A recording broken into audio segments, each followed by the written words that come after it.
తమిళ star hero దళపతి విజయ్ తన సినీ ప్రస్థానంలో చివరి చిత్రంగా భావిస్తున్న జననాయకన్ చుట్టూ ఇబ్బందులు వీడటం లేదు.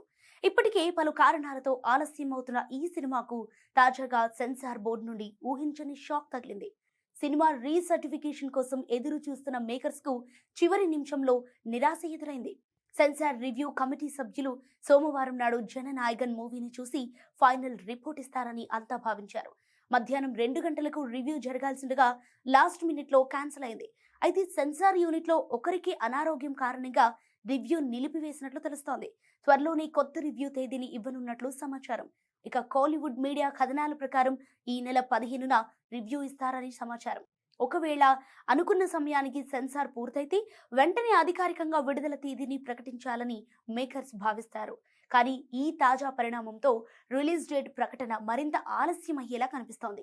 రివ్యూ వాయిదా పడటంతో విజయ్ ఫ్యాన్స్ తీవ్ర నిరాశకు గురవుతున్నారు. అసలు ఈ మూవీకి సెన్సార్ సర్టిఫికెట్ వస్తుందా, ఎప్పుడు రిలీజ్ అవుతుంది అనే విషయాల్లో క్లారిటీ లేకుండా పోయింది. వినోద్ దర్శకత్వంలో తెరకెక్కిన ఈ సినిమాలో విజయ్ సరసన పూజ హెగ్డే హీరోయిన్ గా నటించారు. అలాగే ప్రేమలు ఫేమ్ మమితా బైజు విజయ్ కూతురిగా నటించారు. కేవిఎన్ ప్రొడక్షన్స్ బ్యానర్ పై భారీ బడ్జెట్ తో ఈ సినిమా రూపొందింది. ఏదేమైనా విజయ్ లాస్ట్ మూవీ కావడంతో ఫ్యాన్స్ గత 2 నెలలుగా జననాయకన్ రిలీజ్ కోసం ఈగర్ గా వెయిట్ చేస్తున్నారు.